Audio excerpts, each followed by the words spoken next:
Hello everyone, I am Shivani Chauhan और welcome to लर्नोबी। इस video में हम पढ़ेंगे क्लास 8 का चैप्टर 11 फोर्स एंड प्रेशर। तो देखिए, आपने क्लास 7th में पढ़ा था कि ऑब्जेक्ट जो है वो मूव कैसे करते हैं। तो देखिए, इस चैप्टर में ना आप फोर्स के बारे में पढ़ेंगे। कोई भी ऑब्जेक्ट, कोई भी चीज़ जो है वो कैसे मूव कर सकती है। जब तक उस पर कोई फोर्स ना लगे ना, वो मूव नहीं कर सकती। जैसे कि एग्जाम्पल, आपका फ्रेंड आपको धक्का दे तो आप आगे की तरफ मूव करेंगे। तो क्या है, आपके फ्रेंड ने आपके ऊपर एक फोर्स लगाया है। गाड़ी है, गाड़ी कैसे चलती है, जो कार्स होती हैं, कोई भी व्हीकल है वो कैसे चलता है। सबसे पहले चलिए हम बाइसिकल का एग्जाम्पल लेते हैं। आप अपने पैर से पेडल मारते हैं, फोर्स लगाते हैं पेडल्स पे, तभी वो घूमता है और आगे बढ़ता है।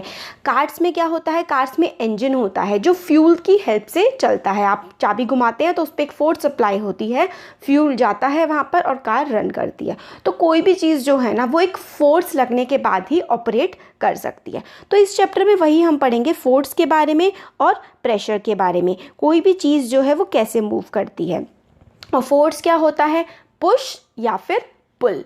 पुश का मतलब होता है धक्का देना, पुल का मतलब होता है किसी भी चीज़ को खींचना। तो हमें इसमें काफ़ी सारे एग्जाम्पल दिए गए हैं। जैसे कि कोई जो फुटबॉल प्लेयर है, वो अपने पैर से फुटबॉल को मारता है, वो क्या है, वो एक पुश है। उसने फुटबॉल को धक्का दिया है ना, पुश किया है। और ये देखिए, यहाँ पे जो गोलकीपर है, इसने उस बॉल को पकड़ा है, मतलब क्या किया है, उस बॉल को रोकने की कोशिश की है। एक तरीके से आप कह सकते हैं उसने उसे पुल किया है, मतलब ऐसा कोशिश की है कि भाई इसे हम अपने पास रोक लें। तो ये भी एक फोर्स का एग्जाम्पल है। फिर देखिए, ये जो हॉकी प्लेयर है, ये क्या कर रहा है, ये बॉल को पुश कर रहा है ना, और ये क्या कर रहा है, रोक रहा है। तो ये सारे के सारे जो एग्जाम्पल्स हैं, ये सारे के सारे एग्जाम्पल्स हमारे फोर्स के हैं। तो फोर्स क्या होती है, अ पुश और pull is called a force. तो देखिए क्या क्या होते हैं एक्शंस, जैसे कि पिकिंग, कोई चीज़ उठाना, कोई चीज़ ओपन करना, शटिंग, कोई दरवाजे को बंद करने के लिए भी आपको फोर्स लगाना पड़ता है। किक करना, पैर से आगे की तरफ धकेलना, तो वो भी तो आप फोर्स लगा रहे हैं ना। हिट करना मतलब किसी भी चीज़ पे तेज से मारना। लिफ्ट करना, किसी चीज़ को उठाना। पुश करना, पुल करना, ये सारे के सारे एग्जाम्पल्स जो हैं, ये सारे के सारे एग्जाम्पल्स हमारे फोर्स के होते हैं। Each of these action usually result in some kind of change in the motion of an object। तो आप किसी चीज़ पे पुश कर रहे हैं, पुल कर रहे हैं, तो हमेशा क्या होगा, आप किसी चीज़ पे धक्का लगाएंगे, किसी चीज़ को खींचेंगे। अगर आपकी फोर्स सफिशेंट है उस चीज़ को हिलाने के लिए, तो वो चीज़ क्या होगी, अपनी जो ऑब्जेक्ट है ना, अपना मतलब स्पीड चेंज करेगा। या तो वो चीज़ मोशन में आ जाएगी, आप उस पर धक्का लगाएंगे तो वो आगे बढ़ जाएगी, या रोकने की कोशिश करेंगे तो वो रुक जाएगी। तो ये सब कुछ क्या आप कर रहे हैं, पुश कर रहे हैं, पुल कर रहे हैं, तो इसका मतलब है आप फोर्स लगा रहे हैं किसी भी चीज़ पे। तो यही हमें बताया गया है इसमें। तो साइंस में क्या होता है, पुश और pull on an object is called force. आप किसी चीज़ को पुश कर रहे हैं, धक्का दे रहे हैं, आप किसी चीज़ को खींच रहे हैं, पुल कर रहे हैं, तो वो सारी की सारी आप क्या कर रहे हैं, क्या बोलेंगे इसको, ये सब हमारा फोर्स होता है। हम फोर्स अप्लाई करते हैं। Thus we can say that motion imparted to objects is due to action of a force. तो कोई भी चीज़ मोशन में कैसे आती है, कोई भी चीज़ आगे कैसे बढ़ती है, तो मोशन जो होता है, कोई चीज़ आगे की तरफ बढ़ती है, कोई ऑब्जेक्ट आगे की तरफ बढ़ता है due to action of a force. Force की वजह से, अगर आप उस पर धक्का लगा रहे हैं, आप उस पर फोर्स डाल रहे हैं ना, तभी कोई चीज़ आगे बढ़ सकती है या फिर कोई चीज़ रुक सकती है। तो फोर्स क्या होता है, पुश और pull on an object is called force. Thus we can say that motion imparted to objects was due to action of a force. आप एक्शन कर रहे हैं, आप फोर्स लगा रहे हैं, तभी किसी ऑब्जेक्ट की स्पीड में चेंज आ सकता है। देखिए, forces are due to an interaction. Forces क्या होती हैं, फोर्सेस अब हमने देखा, आपने किसी चीज़ पे धक्का लगाया, आपने किसी चीज़ को रोका, पुश किया, पुल किया, तो आपने इंटरैक्ट किया है ना उसके साथ। आप खड़े हैं और खड़े खड़े तो वो चीज़ नहीं हो गई, आपकी बॉडी को उस दूसरे ऑब्जेक्ट के साथ आपको टच करना पड़ा है, कांटेक्ट में आए हैं आप, है ना। तो forces are due to interaction. आप किसी चीज़ के कांटेक्ट में आते हैं ना, तो उस चीज़ का मतलब होता है कि आप उस पर्टिकुलर चीज़ के साथ इंटरैक्ट करें। जैसे कि आपने धम्म से, सपोज करिए, अपनी डेस्क पे खूब तेज आपने हाथ मारा, तो आपने क्या किया, आपने अपनी डेस्क के साथ इंटरैक्ट ही तो किया है ना। तो क्या होता है, forces are due to an interaction, तो फोर्सेस इंटरैक्शन की वजह से जो है वो एक्ट करती हैं। तो suppose a man is standing behind a stationary car. अब देखिए एग्जांपल है, ये मैन जो है स्टेशनरी कार के बिहाइंड खड़ा हुआ है। अगर कार में फ्यूल नहीं है, कार की चाबी ना घुमाई जाए चलाने के लिए, तो ये मैन चाहे कितनी भी देर तक खड़ा रहे ये कार नहीं हिलने वाली है। मगर अगर ये मैन सफिशिएंट फोर्स लगाए, इस कार को धक्का दे, तो क्या होगा, कार हिलेगी। तो forces are due to an interaction, मतलब फोर्स जो है वो किसकी वजह से लगती है, जब हम किसी बॉडी के साथ इंटरैक्ट करते हैं। देखिए इसने इसको टच किया, इस पर तेज से धक्का लगाया तो ये कार आगे बढ़ सकती है। अब देखिए हु इज पुशिंग हुम, फोर्स इज पुश और पुल इज कॉल्ड फोर्स, है ना, क्या होता है, पुश और a pull is called a force. तो देखिए आप लेसन को ना जो मैं आपको पढ़ा रही हूँ ना, आप बिल्कुल ध्यान से सुनिए। आपका समझ लीजिए 80% जो है चैप्टर वो यहीं आपको याद ही हो जाएगा। फिर क्वेश्चन आंसर्स जो है मैं जल्दी अपलोड कर दूंगी इस चैप्टर के, और आप उससे पढ़ लेंगे तो आपको बिल्कुल 100% चैप्टर हो जाएगा। पता है क्लास में ध्यान दीजिए, मैं आपको भी पढ़ा रही हूँ तो आप अच्छे से ध्यान दे के सुनिए, आपका चैप्टर बहुत अच्छे से समझ में आ जाएगा आपको। हाँ तो देखिए ये क्या कर रही हैं, हु इज़ पुशिंग हुम। अब ये देखिए एक तरफ से ये लड़की फोर्स लगा रही है, एक तरफ से ये लगा रही है। तो जब दोनों फोर्स एक साथ लगती हैं ना, और अगर वो फोर्स बराबर भी हो तो क्या करती हैं, फोर्स एक दूसरे को कैंसिल कर देती हैं।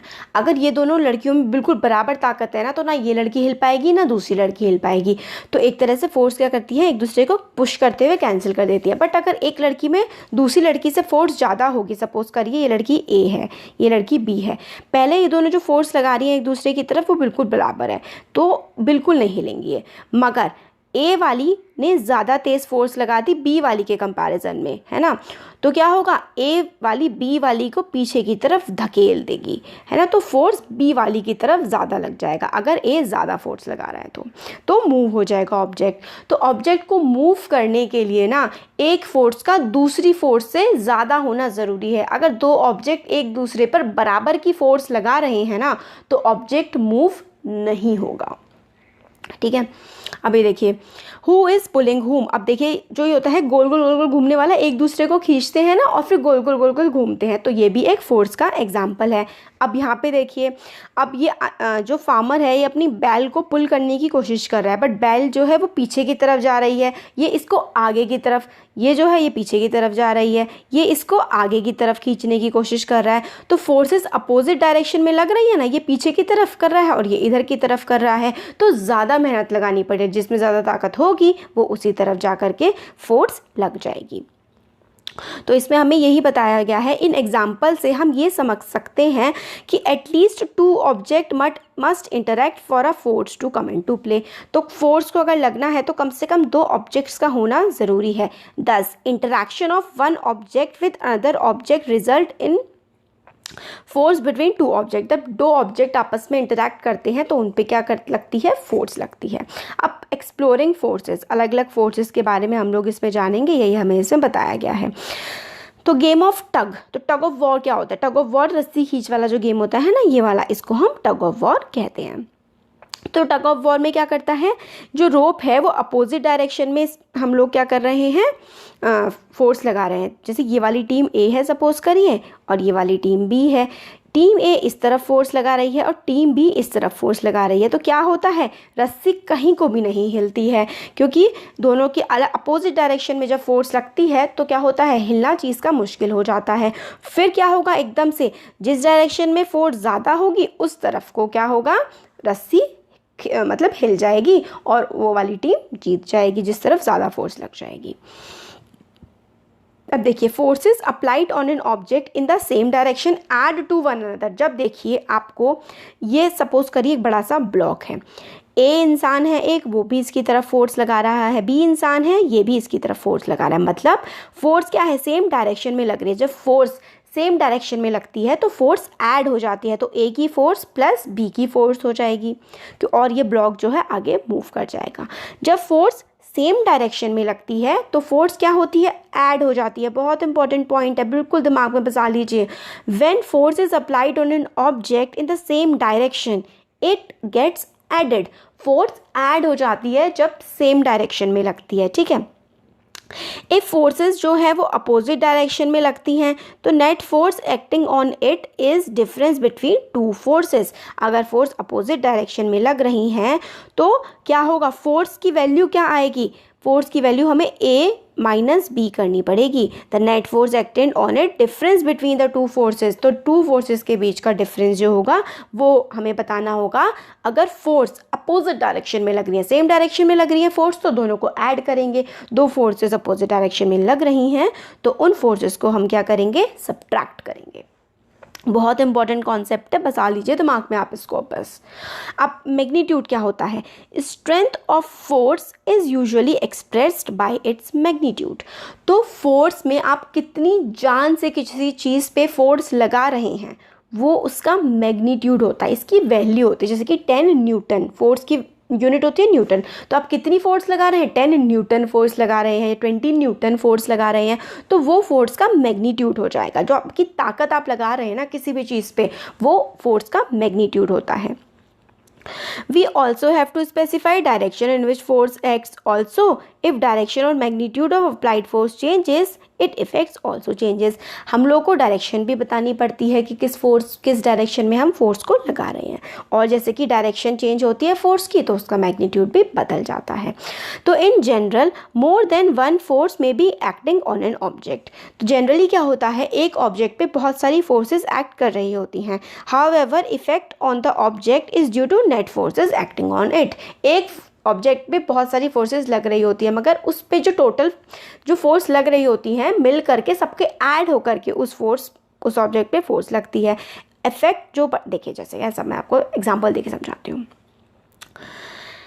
ए ब्लॉक है, जैसे पहले वाला एग्जांपल है, ए भी फोर्स लगा रहा है, बी भी फोर्स लगा रहा है, तो इफेक्ट जो आएगा, इफेक्ट क्या आएगा, ये ऑब्जेक्ट मूव करेगा, ब्लॉक मूव करेगा। कैसे करेगा, इफेक्ट जो शो होगा ना वो इन दोनों फोर्सेस का एडिशन होगा। ये दोनों फोर्स जब मिलकर के एक्ट करेंगी तो इफेक्ट जो ये ब्लॉक शो करेगा वही हमारी फोर्स होगी। Force can change the state of the motion. बहुत ही सिंपल सी चीज़ है। स्टेट ऑफ द मोशन का क्या मतलब है, देखिए मोशन की कई सारी स्टेट्स होती है। मोशन का मतलब होता है गति होना। आप चल रहे हैं, आप दौड़ रहे हैं, तो आप क्या हैं, आप मोशन में हैं। अगर आप बैठे हुए हैं तो आप रेस्ट में हैं, आप कोई काम नहीं कर रहे हैं। तो जब भी कोई चीज़ मोशन में होती है तो फोर्स जो है वो चेंज कर देती है स्टेट ऑफ मोशन को। सपोज करिए आप भाग रहे हैं, आप पे पीछे से धक्का लगा तो आपकी स्पीड बढ़ जाएगी, या फिर एकदम से बढ़ेगी और फिर आप धम से नीचे गिर जाएंगे, तो आपकी जो फोर्स होगी, जो आपका मोशन होगा वो ज़ीरो हो जाएगा। तो force can change the state of motion, मतलब जो फोर्स है वो किसी भी ऑब्जेक्ट की स्पीड को चेंज कर देता है। जैसे कि बैट से जब बॉल पे मारते हैं, है ना, तो बॉल की स्पीड काफ़ी ज़्यादा बढ़ जाती है। तो क्या हुआ, फोर्स लगी बॉल पे बैट की, तो उसकी स्पीड क्या हुई, बढ़ गई, है ना। वो छक्के चौके लगते हैं फिर, या फिर फुटबॉल खेल रहे हैं तो फुटबॉल आगे बढ़ती है जब उस पर फोर्स लगता है, और फिर आगे जा कर के जब उस पर वो फोर्स नहीं लग रहा होता है तो उसकी स्पीड क्या हो जाती है, ज़ीरो हो जाती है। तो force, applied force makes the ball move toward the goal. अगर फुटबॉल की बात करें और गोलकीपर डाइव करके गोल सेव कर लेता है, तो जो फोर्स गोलकीपर उस बॉल पे लगा रहा है, फुटबॉल पे, उसकी वजह से क्या होता है, बॉल रुक जाती है। तो force can change state of motion. तो अलग अलग दो तरीके की फोर्स लगी ना। एक फोर्स जो थी, देखिए ये बॉल है, सपोज करिए आप ये लेते हैं, ये बॉल है और ये एक प्लेयर है, ठीक है। इस प्लेयर ने इस पैर से अपने इस बॉल को मारा, ये बॉल उड़ करके कहाँ गई, यहाँ पर, ये सपोज करिए गोल है। तो बॉल की क्या करी, स्पीड क्या हुई, बॉल की स्पीड प्लस हुई ना, बढ़ी ना बॉल की स्पीड। अब बॉल को यहाँ पे एक गोलकीपर खड़ा हुआ है, ठीक है, इसने क्या किया, अपने हाथों से इस बॉल को रोक दिया। तो बॉल की स्पीड यहाँ पे बढ़ी थी, मगर इस गोलकीपर ने अपनी फोर्स लगाई और बॉल को रोक दिया। तो बॉल को रोक दिया तो बॉल की स्पीड क्या हो गई, अब बॉल की स्पीड ज़ीरो हो गई। तो force can change state of motion. Ball motion में थी तो फोर्स लगी तो बॉल की स्पीड बढ़ गई, बॉल का मोशन तेज़ हो गया। फिर गोलकीपर वाली जो है फोर्स लगी तो बॉल रुक गई। तो हमें समझ में आ गया ना ये बात। अब force can change speed of motion. जो गति से चीज़ चल रही है उसकी स्पीड चेंज हो सकती है अगर फोर्स उस पर लग जाए तो ये वाली चीज़ हम लोगों ने बहुत अच्छे से समझ ली। अगर फोर्स जो है अप्लाई होती है डायरेक्शन ऑफ मोशन में, सपोज करिए बॉल इसी डायरेक्शन में जा रही है और यहीं से जो है बॉल पे फोर्स अप्लाई हुई, यहाँ से फोर्स अप्लाई हुई ना बॉल पे, तो क्या होगा, अगर force same direction of motion में, जिस डायरेक्शन में ऑब्जेक्ट मूव कर रहा है उसी डायरेक्शन में अगर हम फोर्स लगाएं तो क्या होगा, तो जो बॉल है उसकी स्पीड बढ़ जाएगी।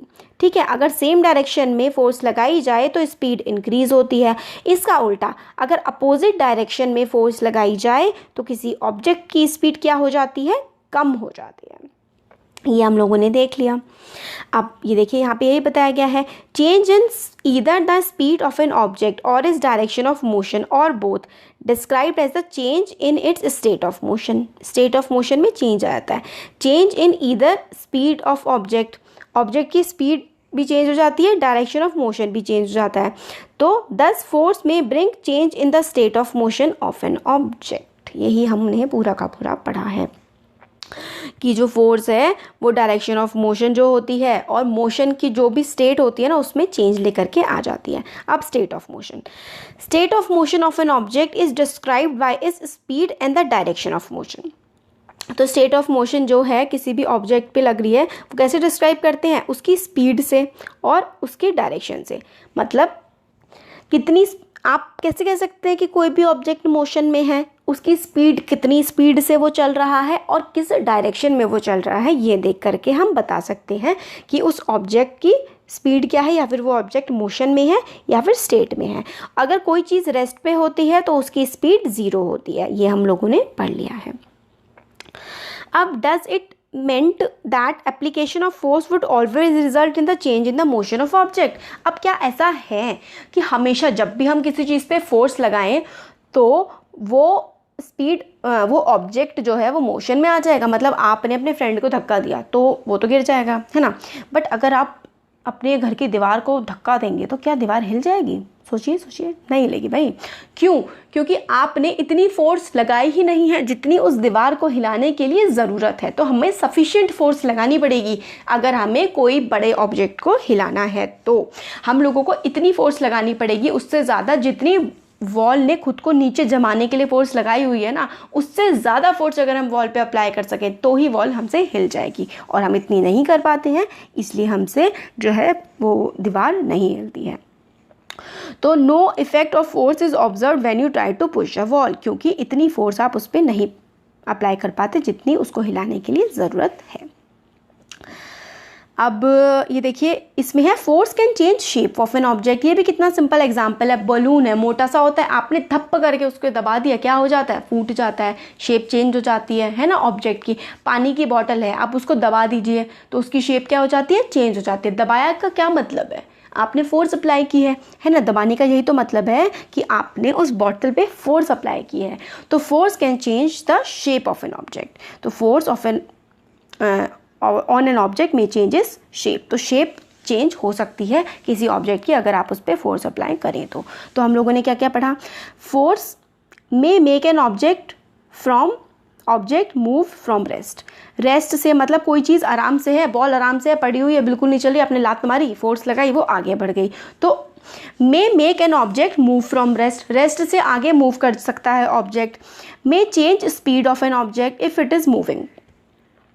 तो अगर ऑब्जेक्ट मूव कर रहा है तो उसकी स्पीड चेंज हो सकती है। डायरेक्शन ऑफ मोशन चेंज हो सकती है। मतलब मान लीजिए वो इस डायरेक्शन में जा रहा है और आपने यहाँ से उस पर बहुत तेज़ फोर्स लगा दी तो वो उल्टा इस डायरेक्शन में जाने लगेगा। तो डायरेक्शन जो है मोशन की, फोर्स वो भी चेंज कर सकती है और ऑब्जेक्ट की स्पीड भी चेंज कर सकती है। तो हमें ये 4 पॉइंट बड़े इंपॉर्टेंट है।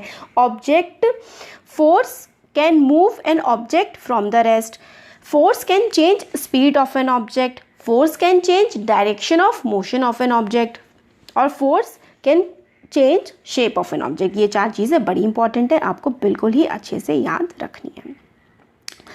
तो while force may cause one or more of these effects, it is important to remember that none of, अब इसमें यही है कि ये 4 जो है, 4 या इनसे ज़्यादा भी इफेक्ट जो है वो ला सकता है अगर किसी चीज़ पे आप फोर्स लगाएं तो हमसे इससे एक चीज़ और समझ आती है कि ऑब्जेक्ट खुद से मूव नहीं करते हैं।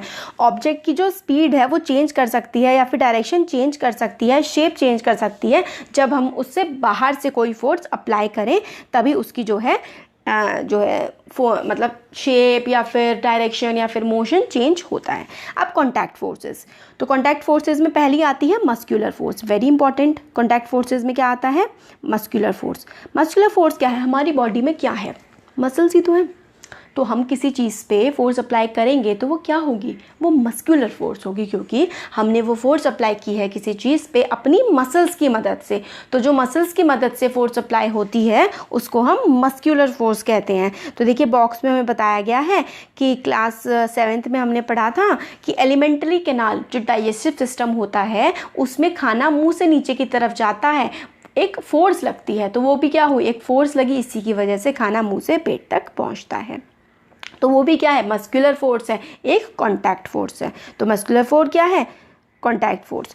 तो देखिए ये हम लोगों ने पढ़ लिया, the force resulting due to action of muscles is known as muscular force. तो जब भी आप किसी चीज़ के आपके हाथ से कॉन्टैक्ट में आ रहे हैं, किसी रोप को खींच रहे हैं, देखिए किसी रोप को खींच रहे हैं, अपने स्कूल बैग को भी खींच रहे हैं, पानी की बाल्टी को खींच रहे हैं, तो क्या होता है ऐसे केस में? ऐसे केस में the force resulting due to the action of muscles is known as muscular force. तो फोर्स जो रिजल्ट होती है एक्शन ऑफ मसल्स की वजह से, आप मसल्स की हेल्प से किसी चीज़ पे धक्का लगा रहे हैं, तो उसे आप मस्कुलर फोर्स बोलेंगे। और एनिमल्स जो फोर्स लगाते हैं वो भी क्या फोर्स होती है? मस्कुलर फोर्स होती है। और हम जब फोर्स लगा रहे हैं मस्कुलर फोर्स, तो चीज़ के कांटेक्ट में आ रहे हैं, किसी ऑब्जेक्ट को टच कर रहे हैं, तो मस्कुलर फोर्स इसलिए एक कांटेक्ट फोर्स है। अब फ्रिक्शन आता है। देखिए फ्रिक्शन क्या होता है? फोर्स रिस्पॉन्सिबल, यहाँ पे देखिए, force responsible for changing state of motion of object is friction. मतलब देखिए आप जब चलते हैं या फिर आप बाइसिकल में पेडल मारते हैं, तो धीरे धीरे क्या होता है? It gradually slows down and finally stop. Pedal मारना स्टॉप कर देंगे साइकिल में तो धीरे धीरे वो रुक जाएगी। कार स्कूटर भी रेस्ट में आ जाएगा जब आप उसका इंजन बंद कर देंगे। बोट भी रेस्ट में आ जाएगी जब आप उसके जो रोइंग करना होते हैं ना, चप्पू, उसको चलाना बंद कर देते हैं। तो इन सारी सिचुएशन में क्या है? जब आपने फोर्स लगाना बंद कर दिया है तो जो ऑब्जेक्ट है वो धीरे धीरे रेस्ट में आ जाता है। तो ये किस वजह से होता है? ये होता है फ्रिक्शन की वजह से। देखिए फ्रिक्शन जो फोर्स है ना, वो जो हम अपनी बॉडी पे फोर्स लगा रहे हैं, किसी भी चीज़ पे हम फोर्स लगा रहे हैं, फ्रिक्शन उसकी अपोजिंग फोर्स होती है। हमने सपोज करिए इस वॉल पे ए फोर्स लगाई, तो वॉल्स हम अपोजिंग फोर्स एक तरीके से लगाती है, उसको फ्रिक्शन कहते हैं। ऐसे ही ज़मीन भी एक अपोजिंग फोर्स हमारी बॉडी पे लगाती है, जिसे हम फ्रिक्शन कहते हैं। इसी वजह से हम लोग चलते चलते थक जाते हैं। The force of friction always act on all the object. Force जो है ना फ्रिक्शन की, वो हमेशा हर ऑब्जेक्ट पे एक्ट कर रही है, और इसकी जो डायरेक्शन होती है ना, इसकी दिशा होती है always opposite to the direction of motion. जिस डायरेक्शन में हम चल रहे हैं ना, फ्रिक्शन हमेशा उसके अपोजिट डायरेक्शन में ही एक्ट करती है। जैसे हम पैदल चल रहे हैं, हम पैर का पंजा आगे रख रहे हैं, दबा रहे हैं, तो पीछे से ना हमें एक चीज़ रोकती है, तभी हम लोग चलते चलते थकते हैं, भागते भागते थकते हैं। क्योंकि फ्रिक्शन की फोर्स जो है वो हमेशा मूविंग ऑब्जेक्ट की जो फोर्स होती है, जिस डायरेक्शन में मूविंग ऑब्जेक्ट चल रहा होता है ना, उसके अपोजिट डायरेक्शन में हमेशा फ्रिक्शन लगती है। Force of friction always act on all the objects and its direction is always opposite to direction of motion. Since force of motion arise due to contact between surfaces, it is contact force. तो देखिए muscular force हो गई, friction हो गया, ये क्या है? Contact force. तो कॉन्टैक्ट फोर्स क्या हो गई? जो फोर्सेस हमारी बॉडी पर लगती हैं जब हम उस पर्टिकुलर चीज़ के कॉन्टैक्ट में आते हैं, तो उसे हम क्या कहते हैं? कॉन्टैक्ट फोर्सेस कहते हैं। तो फ्रिक्शन भी क्या है? फ्रिक्शन भी एक कॉन्टैक्ट फोर्स है। अब देखिए काफ़ी लेंथी हो गया है। देखिए non contact forces, electromagnetic force, gravitational और फिर प्रेशर के बारे में जो है ये हम लोग ना नेक्स्ट वीडियो में देख लेंगे, वरना वीडियो काफ़ी ज़्यादा बड़ा हो जाएगा। इसमें भी काफ़ी कुछ एक्सप्लेन करने के लिए है नेक्स्ट वीडियो में। तो देखिए आपको कैसा लगा वीडियो, कमेंट सेक्शन में कमेंट करके ज़रूर बताइएगा। और आप और कौन कौन से चैप्टर्स चाहते हैं जिसको मैं बनाऊँ, वो भी आप मुझे कमेंट सेक्शन में बता सकते हैं। और वीडियो को लाइक ज़रूर करिएगा, क्योंकि जितने ज़्यादा लाइक होंगे उतना ज़्यादा मुझे मोटिवेशन मिलेगा ना वीडियोज़ को बनाने के लिए। और चैनल को सब्सक्राइब ज़रूर करिएगा, क्योंकि जैसे ही मैं वीडियो बनाऊँ आपके पास नोटिफिकेशन पहुँच जाएगा, तो आपके लिए आसान रहेगा उसको पढ़ना। सब्सक्राइब नहीं करेंगे तो नोटिफिकेशन नहीं पहुँचेगा। सब्सक्राइब कर लीजिए चैनल को और लाइक कर दीजिए और अपने फ्रेंड्स के साथ भी इसको शेयर करिएगा। और देखिए, मैं एक और चीज़ सोच रही हूँ, एक इनिशिएटिव। काफ़ी सारे बच्चों को काफ़ी हेल्प की ज़रूरत होती है, मैं सबकी ऐसे हेल्प तो नहीं कर पाती हूँ, पूरी कोशिश करती हूँ कि ज़्यादा से ज़्यादा बच्चों की हेल्प करूँ। तो मैं एक इनिशिएटिव स्टार्ट करने की सोच रही हूँ जो कि पेड इनिशिएटिव होगा। मतलब उसमें मैं एक तरीके से गाइडेंस का प्रोग्राम बनाने की सोच रही हूँ। तो अब जैसे आप लोग अगर उसको ज्वाइन करेंगे तो मुझे भी मोटिवेशन मिलेगा कि मैं और अच्छे से काम करूँ और चैनल को बढ़ाने के लिए भी मैं अपने एफर्ट्स डालूँ और भी ज़्यादा, और मेरी भी काफ़ी हेल्प होगी उससे। तो पेड कोर्स स्टार्ट करने की कोशिश कर रही हूँ मैं। उसमें क्या होगा, देखिए, जैसे कि आपको पर्सनलाइज्ड वीडियो मिलेंगे। जैसे कि आप जो वीडियो चाहते होंगे, मैं एक ग्रुप बना दूंगी व्हाट्सएप पे और एक और किसी प्लेटफॉर्म पे। उसमें आपको, अगर आप पेड कोर्स ज्वाइन करते हैं तो उसमें मैं आपको ऐड करूंगी और फिर उसकी फ़ीस देखिए मैं 1000 रुपीज़ रखूँगी, अब से लेकर के आपके सेशन एंड तक। मतलब 6 मंथ्स के लिए उस कोर्स की जो फ़ीस होगी वो 1000 होगी 6 मंथ के लिए। और उसमें आपकी क्वेरीज़ मैं रिजॉल्व करूँगी, आपको गाइडेंस करूँगी कि किस तरीके से आपको पढ़ना चाहिए, कैसे कैसे चीज़ें आप फॉलो कर सकते हैं। एग्ज़ाम्स की टिप्स मैं उसमें आपको प्रोवाइड करूँगी और आपके डाउट क्लियरिंग मैं उसमें करूँगी। तो अगर आप मतलब इंटरेस्टेड हो उसमें तो आप कमेंट सेक्शन में बता सकते हैं। अगर ज़्यादा लोग इंटरेस्टेड हुए तो मैं जल्द ही उस इनिशिएटिव को स्टार्ट करूँगी। तो थैंक यू।